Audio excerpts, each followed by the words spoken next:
मोटू पतलू और रहस्यमय खजाने की तलाश। भाग एक। फुरफुरी नगर की शांति। फुरफुरी नगर में एक सुहानी सुबह थी। सूरज की किरणें हल्के हल्के शहर की गलियों में उतर रही थीं और चाय की दुकानों से ताज़ा समोसे और चाय की खुशबू फैल रही थी। मोटू अपनी रोज की आदत के मुताबिक गुप्ता टी स्टॉल पर पहुंच चुका था और समोसे खाते खाते खुश होकर बोला, अरे वाह गुप्ता जी, आपके समोसे तो आज जैसे स्वर्ग से आए हैं। गुप्ता जी मुस्कुराकर बोले, मोटू भाई, आप रोज यही कहते हो, लेकिन पैसे देने में आपकी मुस्कान गायब हो जाती है। पास खड़ा पतलू हंसकर बोला, अरे गुप्ता जी, पैसों का मामला बाद में देख लेना, अभी तो मोटू का पेट भरने दो। उसी वक्त चाय पीते पीते मोटू ने देखा कि फुरफुरी नगर के म्यूजियम के बाहर लोगों की भीड़ जमा हो रही है। पतलू, ये क्या हो रहा है? चल देखते हैं, मोटू ने समोसा खत्म करते हुए कहा। भाग दो। रहस्यमयी नक्शा। दोनों म्यूजियम पहुंचे तो अंदर म्यूजियम के केयरटेकर हवलदार छेदी सिंह खड़े थे। वो भीड़ को रोकते हुए कह रहे थे, अरे हटो हटो, यहाँ कुछ खास मिला है, बिना इजाजत अंदर नहीं जाना। पतलू ने पास जाकर पूछा, क्या मिला है छेदी सिंह? छेदी सिंह ने धीरे से कहा, सुबह म्यूजियम के तहखाने की सफाई करते वक्त एक पुराना लकड़ी का बक्सा मिला। उसमें एक पुराना नक्शा है जिस पर फुरफुरी नगर के आसपास का इलाका बना है। लगता है ये कोई खजाने का नक्शा है। मोटू की आंखें चमक उठीं। खजाना मतलब ढेर सारा सोना चांदी, मिठाई, समोसे। पतलू ने माथा पकड़ते हुए कहा, समोसे का खजाने से क्या लेना देना? मोटू हंसते हुए बोला, मेरे लिए तो सबसे बड़ा खजाना यही है। भाग तीन। जॉन की चाल। इसी बीच पास खड़ा जॉन द डॉन और उसके दो गुर्गे, नंबर 1 और नंबर 2, चोरी छुपे ये सारी बातें सुन रहे थे। जॉन ने दांत पीसते हुए कहा, अगर ये नक्शा सच में खजाने का है तो उसे मैं पाऊंगा। फिर मैं फुरफुरी नगर का सबसे अमीर आदमी बन जाऊंगा और कोई मुझे पकड़ नहीं पाएगा। नंबर 1 ने पूछा, बॉस, लेकिन वो नक्शा मोटू पतलू के पास है। जॉन हंसते हुए बोला, तो उसे उनसे चुराना पड़ेगा। भाग 4। सफर की शुरुआत। छेदी सिंह ने नक्शा मोटू पतलू को दिखाया। नक्शे पर एक लाल बिंदु था और उस पर लिखा था, जहां सूरज की किरण सबसे पहले गिरे वहीं खजाना मिलेगा। पतलू ने नक्शा देखते हुए कहा, ये जगह शायद पुराने पहाड़ी इलाके में है, जहां सुबह सूरज सबसे पहले निकलता है। मोटू तुरंत बोला, तो चलो, हमें अभी निकलना चाहिए। दोनों अपने स्कूटर पर निकल पड़े। रास्ते में डॉक्टर झटका और घसीटा राम भी मिल गए। डॉक्टर झटका ने कहा, अगर खजाना मिला तो मैं अपनी लैब में नई मशीनें बना पाऊंगा। मैं भी चल रहा हूं। घसीटा राम बोला, मैं तो बस सेल्फी लेने के लिए चलूंगा, सोशल मीडिया पर डाल दूंगा। भाग 5। जंगल का रास्ता। नक्शा देखकर वे पहाड़ी के पास पहुंचे, लेकिन वहां घना जंगल था। मोटू ने डरते हुए कहा, पतलू, यहां तो बहुत अंधेरा है, कहीं शेरवेर न आ जाएं। पतलू ने हंसते हुए कहा, अरे डरो मत, शेर से ज्यादा खतरनाक तो तुम्हारी भूख है। जंगल में चलते चलते उन्हें कई अजीब आवाजें सुनाई दीं। अचानक जॉन और उसके गुर्गे सामने आ गए। जॉन ने बंदूक दिखाते हुए कहा, नक्शा हमें दे दो वरना। मोटू ने झट से एक समोसा खा लिया और सुपर पावर से जॉन को हवा में उछाल दिया। जॉन एक पेड़ की डाल पर अटक गया और चिल्लाने लगा, मुझे नीचे उतारो। भाग 6। गुफा का रहस्य। नक्शा उन्हें एक बड़ी चट्टान के पास ले आया। वहां एक संकरी गुफा का रास्ता था, लेकिन दरवाजा पत्थरों से बंद था। डॉक्टर झटका ने अपनी मशीन से पत्थरों को हटाया। अंदर घुप अंधेरा था। घसीटा राम ने मोबाइल की टॉर्च जलाई और सब अंदर बढ़े। गुफा की दीवारों पर पुराने चित्र बने थे, राजा, सैनिक और खजाने के बक्से। पतलू ने कहा, लगता है ये किसी पुराने राजा का खजाना है। मोटू बोला, तो फिर जल्दी ढूंढो, मेरा पेट इंतजार नहीं कर सकता। भाग 7 जाल और चाल। गुफा के अंदर अचानक जमीन हिलने लगी। दीवार से तीर चलने लगे। पतलू ने सबको झुकने को कहा, ये जगह जालों से भरी है, सावधान रहो। लेकिन तभी जॉन और उसके गुर्गे फिर से आ गए। जॉन ने कहा, धन्यवाद मोटू पतलू, तुम्हारी मेहनत से हमें खजाना मिलेगा। जॉन जैसे ही खजाने के बक्से के पास गया, फर्श धंस गया और वो एक गड्ढे में गिर पड़ा। बचाओ, मैं फंस गया, जॉन चिल्लाने लगा। भाग 8 खजाने की खोज। आखिरकार मोटू पतलू को एक पत्थर के नीचे छुपा लकड़ी का बड़ा बक्सा मिला। उन्होंने उसे खोला तो उसमें सोने के सिक्के, कीमती गहने और कुछ पुराने दस्तावेज थे। पतलू ने कहा, ये खजाना फुरफुरी नगर के म्यूजियम में जाएगा ताकि सब इसे देख सकें। मोटू बोला, और अगर थोड़ा सा सोना मुझे मिल जाए तो मैं रोज समोसे खा सकता हूँ। पतलू हंसकर बोला, तुम्हें सिर्फ समोसे चाहिए, बाकी सब म्यूजियम में जाएगा। भाग 9 लौटना और इनाम। सब खजाना लेकर म्यूजियम लौट आए। फुरफुरी नगर के मेयर ने मोटू पतलू को वीरता पुरस्कार दिया। गुप्ता जी ने मोटू को 1 साल के लिए फ्री समोसे देने का वादा किया।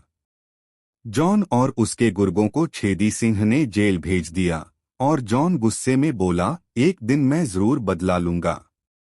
मोटू ने समोसा खाते हुए कहा, पतलू, आज की ये साहसिक यात्रा मुझे हमेशा याद रहेगी।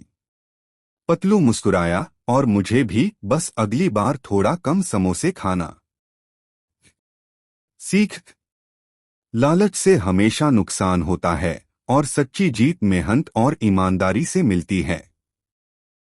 मोटू पतलू और समय यात्रा की मशीन। भाग 1 फुरफुरी नगर की सुबह। फुरफुरी नगर में सुबह सुबह चिड़ियों की चहचहाहट गूंज रही थी।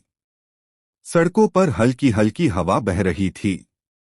गुप्ता टी स्टॉल के सामने मोटू अपनी रोज की तरह कुर्सी पर बैठा था और प्लेट में गर्मागर्म समोसे रखे थे। मोटू, अरे वाह गुप्ता जी, आपके समोसे तो जैसे सीधे भगवान ने भेजे हैं। गुप्ता जी, धन्यवाद मोटू भाई, लेकिन पहले पैसे दीजिए, वरना भगवान भी उधार नहीं चलाते।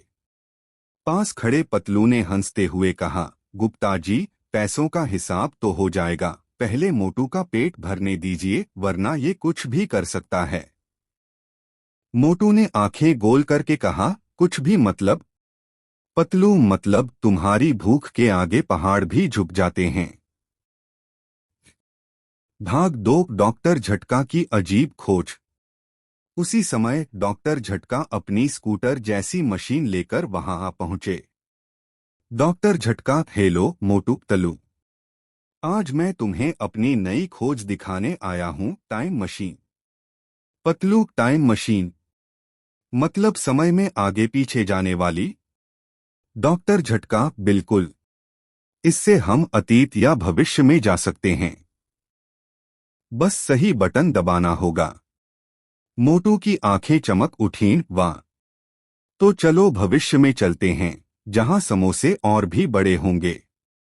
पतलू ने माथा पकड़ते हुए कहा, मोटू, दुनिया में और भी काम हैं, सिर्फ समोसे नहीं। भाग 3 अनजाने में सफर की शुरुआत। डॉक्टर झटका ने मशीन स्टार्ट की और कहा, सावधान, ये मशीन बहुत संवेदनशील है, बटन गलत दबा दिया तो मुसीबत आ सकती है। इतना सुनना था कि मोटू ने मशीन में रखी समोसे जैसी दिखने वाली लाल बटन को दबा दिया। अचानक मशीन से तेज रोशनी निकली और सबकी आंखें बंद हो गईं। जब आंखें खुलीं तो वो किसी अजीब जगह पर थे। पतलू, ये हम कहाँ आ गए? डॉक्टर झटका, लगता है हम 200 साल पुराने फुरफुरी नगर में हैं। मोटू, वाह, यहाँ तो गुप्ता जी का दुकान भी नहीं है, लेकिन हो सकता है तब के समोसे और भी ताज़ा हों। भाग 4, पुराना फुरफुरी नगर। सड़कों पर बैलगाड़ियां चल रही थीं, लोग पुराने कपड़े पहने थे और घर लकड़ी व मिट्टी के बने थे। घसीटा राम, जो मशीन में उनके साथ आ गया था, बोला, ये तो बढ़िया जगह है, यहाँ तो इंस्टाग्राम भी नहीं है, लेकिन फोटो खींचने का मजा आएगा। अचानक उन्होंने देखा कि कुछ गुंडे एक बूढ़े आदमी से सोने की थैली छीनने की कोशिश कर रहे हैं। पतलू, मोटू, हमें मदद करनी चाहिए। मोटू, लेकिन मैं तो भूखा हूँ। पतलू, पहले मदद फिर समोसा। मोटू ने गुस्से में एक समोसा खाया, सुपर पावर आई और उसने गुंडों को हवा में उछाल दिया। बूढ़ा आदमी खुश होकर बोला, तुम लोगों का बहुत धन्यवाद। भाग 5, जॉन का पीछा। लेकिन तभी जॉन द डॉन और उसके गुर्गे भी उसी टाइम मशीन से पीछे पीछे आ पहुंचे थे। जॉन, हा हा हा, अब इस पुराने जमाने का सारा सोना चांदी मैं लूट लूंगा और कोई मुझे पकड़ नहीं पाएगा। नंबर 1, बॉस, यहाँ तो पुलिस भी पुरानी है। जॉन, इसका फायदा उठाओ। जॉन ने सुना कि शहर के राजा के पास एक बड़ा खजाना है और उसने उसे चुराने का प्लान बनाया। पतलू ने दूर से ये बातें सुन लीं। मोटू, हमें जॉन को रोकना होगा, वरना इतिहास बदल जाएगा। भाग 6, राजा का महल। सब लोग पुराने फुरफुरी नगर के राजा के महल पहुंचे। महल बहुत भव्य था, सोने की जड़ाई वाले दरवाजे, संगमरमर की दीवारें और सुंदर बागीचा। राजा ने उन्हें अंदर बुलाया और कहा, तुम वही लोग हो जिन्होंने बाजार में बूढ़े की मदद की। मैं तुम्हारा आभारी हूँ। पतलू, महाराज, हम आपको चेतावनी देने आए हैं। एक खतरनाक आदमी आपका खजाना चुराने वाला है। राजा, चिंता मत करो, हमारे सैनिक चौकस हैं। लेकिन मोटू ने धीरे से कहा, महाराज, अगर जॉन ने चुपके से हमला कर दिया तो। राजा ने तुरंत कड़ा पहरा बिठाने का आदेश दिया। भाग 7, रात का हमला। रात होते ही जॉन और उसके गुर्गे महल की दीवार फांदकर अंदर घुस आए। नंबर 2, बॉस, खजाना सामने है। जॉन, जल्दी उठा लो। लेकिन जैसे ही उन्होंने बक्सा उठाया, मोटू पतलू वहां पहुंच गए। पतलू, जॉन, रुक जा वरना। मोटू, वरना तुम्हें समोसे की तरह तल दूंगा। जॉन ने हमला किया, लेकिन मोटू ने फिर एक समोसा खाया और उसे महल के फव्वारे में गिरा दिया। गुर्गे भी पकड़े गए और राजा ने उन्हें जेल में डालने का आदेश दिया। भाग 8, समय पर वापसी। राजा ने मोटू पतलू को ढेर सारा खाना खिलाया, जिसमें बड़े बड़े समोसे भी थे। मोटू, वाह, ये समोसे तो वाकई इतिहास में लिखे जाने चाहिए। पतलू, हाँ, लेकिन अब हमें अपने समय में लौटना होगा। डॉक्टर झटका ने मशीन चालू की और सब फिर से रोशनी में घिर गए। जब उन्होंने आंखें खोलीं तो वे फिर से आज के फुरफुरी नगर में थे। भाग 9, गुप्ता जी की ट्रीट।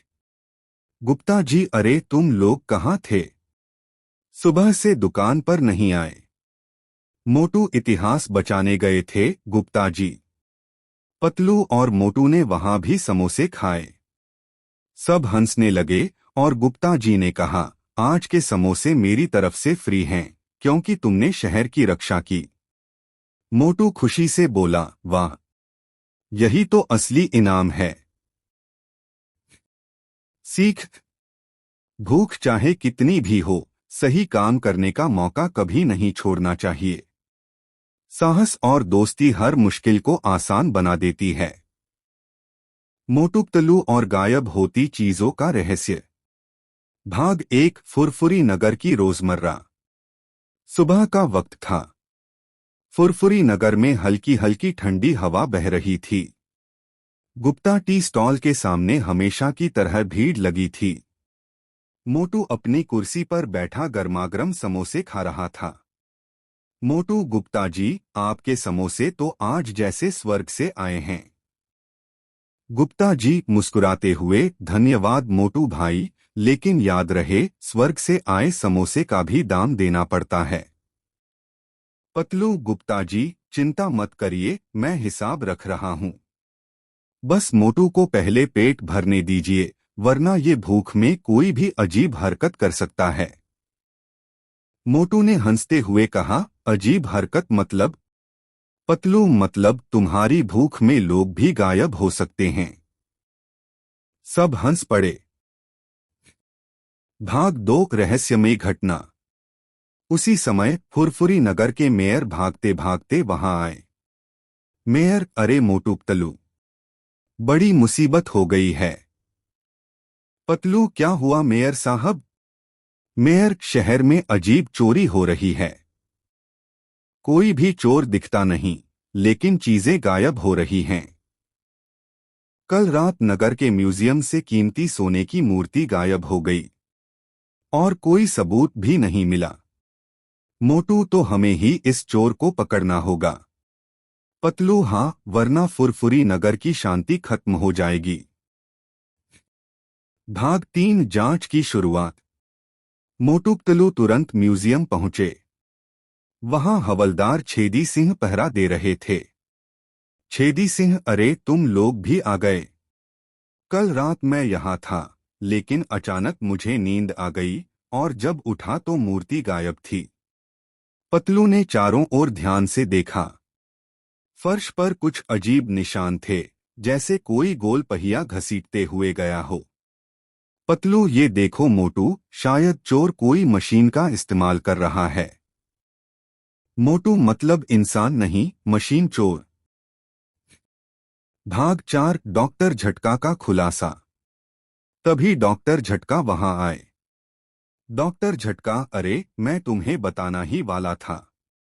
मेरी लैब से भी एक मशीन चोरी हो गई है, इनविजिबल व्हीकल। इसमें बैठकर कोई भी अदृश्य हो सकता है। पतलू, तो ये चोरी उसी मशीन से हो रही है। मोटू, तो फिर हमें उस मशीन को ढूंढना होगा और चोर को भी। भाग 5 जॉन का नाम सामने। घसीटा राम ने फोन पर खबर दी कि उसने रात में जॉन और उसके गुर्गों को शहर के पुराने गोदाम के पास देखा था। पतलू, तो चाल जॉन की ही है। मोटू, चलो पकड़ लेते हैं उसे। वे पुराने गोदाम पहुंचे, लेकिन वहां सिर्फ खाली डिब्बे थे। पतलू ने ध्यान से देखा तो एक कोने में अदृश्य गाड़ी के टायर के निशान मिले। मोटू, इस बार वो बच नहीं पाएगा। भाग 6 जाल बिछाना। पतलू ने प्लान बनाया, आज रात म्यूजियम में एक नकली कीमती मूर्ति रखी जाएगी और वे सब छिपकर निगरानी करेंगे। मोटू, और अगर चोर आया तो? पतलू, तो तुम उसे समोसे की तरह दबोच लेना। रात को सब म्यूजियम में छिप गए, मोटू, पतलू, डॉक्टर झटका, घसीटा राम और छेदी सिंह। कुछ देर बाद दरवाजा बिना खुले अपने आप हिला और नकली मूर्ति हवा में तैरने लगी। पतलू, यही मौका है। भाग 7 मुकाबला। मोटू ने तुरंत समोसा खाया, ताकत आई और उसने हवा में कूदकर मूर्ति पकड़ी। तभी अदृश्य गाड़ी का आकार दिखने लगा। गाड़ी के अंदर जॉन और उसके गुर्गे थे। जॉन, अरे ये कैसे देख लिया? पतलू, हम सिर्फ आंखों से नहीं, दिमाग से भी देखते हैं। जॉन भागने लगा, लेकिन डॉक्टर झटका ने रिमोट से गाड़ी बंद कर दी। छेदी सिंह ने जॉन और उसके गुर्गों को पकड़ लिया। भाग 8 इनाम और समोसे। अगले दिन मेयर ने मोटू पतलू को वीरता पुरस्कार दिया और कहा, तुम्हारी वजह से शहर में शांति लौट आई। गुप्ता जी ने खुशी में मोटू को 1 महीने के लिए फ्री समोसे देने का वादा किया। मोटू खुश होकर, यही तो असली इनाम है। पतलू हाँ, बस ध्यान रखना कि ये चोरी रोधी इनाम है, समोसा रोधी नहीं। सब हंस पड़े। सीख। बुद्धि और साहस मिलकर किसी भी रहस्य को सुलझा सकते हैं, और लालच का नतीजा हमेशा हार होता है।